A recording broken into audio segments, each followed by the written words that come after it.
اور یہ وہ دور ہے جب چائنا سمیت ایران کے علاقوں تک تاتاری فتنہ، ہلاکو خان کا فتنہ اسلامی سلطنتوں کو برباد کر چکا تھا، اور خلافت بنو عباس اور خلافت بغداد کو تاخت و تاراج کرنا ہی چاہ رہا تھا، قریب تھا،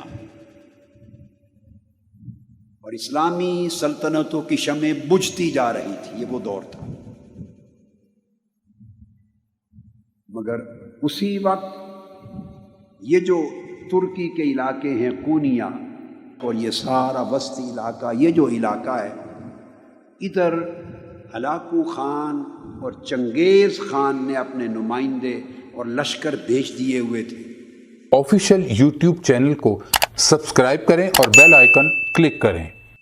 اور مسلمانوں کی سلطنتیں تیرہ و تار تھی، چھوٹے چھوٹے ٹکڑے تھے، الگ الگ چھوٹی چھوٹی ریاستیں تھیں، برائے نام کوئی سلطنت تھی، قبائل تھے، قبیلے تھے، ان کے حکمران تھے، ان کی اپنی چھوٹی چھوٹی فوجیں تھیں، کاروان سرا تھے، صوفیاء کی خانقاہیں تھیں، کوئی مسجدیں تھیں، جداگانہ ماحول تھا۔ اور جب کوئی سلطنت مؤثر نہ تھی تو اس روئے زمین پر لوگوں کے دلوں میں ایمان کی شمع صوفیاء کرام کے ذریعے روشن تھی۔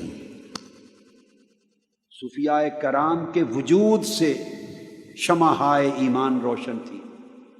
اور اسی دور میں یہ جو بعد میں خلافت عثمانیہ بنی ہے، سلطنت عثمانیہ، اس کی داغ بیل ڈالنے کی جد و جہد ہو رہی تھی۔ اس خلافت عثمانیہ جو 1924 میں جنگ عظیم اول کے بعد جا کے ٹوٹ گئی، اس کا بانی ارطغرل، لکھنے میں ارطغرل آتا ہے، ارطغرل، مگر ٹرکش زبان میں غین نہیں بولتے، ارطغرل، یہ بانی ہے۔ وہ ایک نئی اسلام کی عالمی سلطنت قائم کرنے کے لیے تگ و دو اور جد و جہد کر رہا تھا، مار کے ہو رہے تھے۔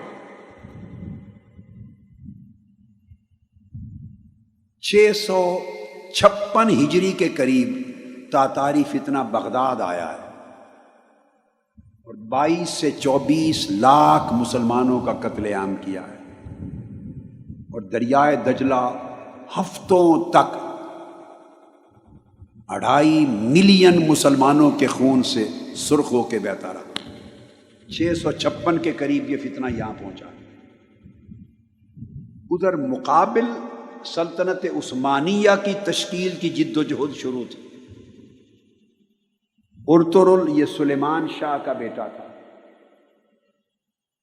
اور قونیہ ہیڈ کوارٹر تھا سلجوقی سلطنت سلطان علاء الدین کا، اور یہ سلطان علاء الدین جب بادشاہ تھا تو ادھر مولانا روم آباد ہو چکے تھے، قونیہ میں سیٹل ہو چکے تھے۔ یہ جو سلطان علاء الدین تھا سلجوقی، اس کی بھتیجی حلیمہ سلطان، اس کی شادی ہوئی ارطغرل سے، جس کو اردو میں لکھتے ہوئے ارطغرل بولتے، ارطغرل سے ہوئی۔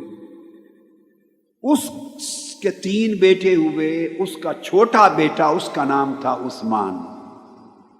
اس ارطغرل نے تاتاری فتنے کے خلاف اور ادھر صلیبی فتنے کے خلاف جنگیں لڑ کر سلطنت عثمانیہ، ایک نئی عالمی اسلامی سلطنت کے قیام کی داغ بیل ڈالی، بنیاد رکھی، اور پھر اس کا بیٹا جوان ہوا تو اس سلطنت کا نام اس کے نام پہ رکھا گیا، سلطنت عثمانیہ یا خلافت عثمانیہ، جو پھر 1304 عیسوی میں قائم ہو گئی، 1304 عیسوی میں، اور 1924 میں جا کے پھر ختم ہو، جب کیلیفیٹ کا انسٹیٹیوشن توڑنے کا اعلان ہو گیا۔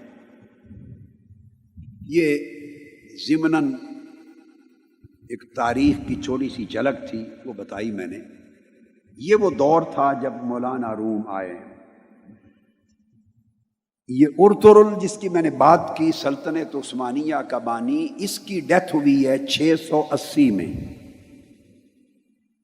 وہ زمانہ شیخ اکبر محی الدین ابن العربی کا تھا، ان کا وصال 640 میں ہوا ہے۔ وہ ان سے رہنمائی لیتا تھا قدم قدم پہ سلطنت عثمانیہ کے قیام میں، ٹرکش سورسز، تاریخی سورسز کے مطابق، ٹرکش سورسز کے مطابق ان کی لمحہ بلمحہ رہنمائی تھی شیخ اکبر محی الدین ابن العربی کی۔ سمجھانا مقصود یہ ہے کہ جب لوگوں کے دل ٹوٹ گئے تھے، سلطنتیں منتشر ہو گئی تھی، حکومتیں تیرہ اتار ہو گئی تھی، امت مسلمہ کا کوئی مرکزی محور نہیں تھا ان کو سنبھالنے والا، تو عالم اسلام کے اندر مسلمانوں کا ایمان صوفیاء کی وجہ سے قائم تھا، محفوظ تھا۔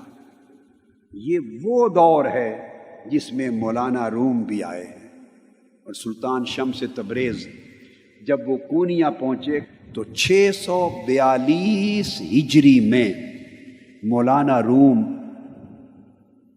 فقر کی مسند پہ جانشین ہوئے۔ مولانا روم کی وفات 672 ہجری میں ہوئی اور پیدائش 604 میں ہوئی، 604 ہجری میں۔ اب آپ کو آسانی سے، تاکہ زمانہ سمجھ میں آ جائے، آسانی سے مثال دے دیتا ہوں کہ حضور سیدنا غوث العظم شیخ عبد القادر جیلانی رضی اللہ تعالی عنہ کا وصال مبارک 560 ہجری میں ہوا۔ تو حضور سیدنا غوث العظم رضی اللہ تعالیٰ عنہ کے وصال کے ٹھیک 44 برس کے بعد مولانا روم کی ولادت ہوئی، پیدائش ہوئی۔ حضور غوث پاک رضی اللہ تعالیٰ عنہ کی وفات کے ٹھیک 44 برس کے بعد مولانا روم کی ولادت ہوتی ہے۔ یہ آپ کو زمانے کا اندازہ بتا رہا ہے۔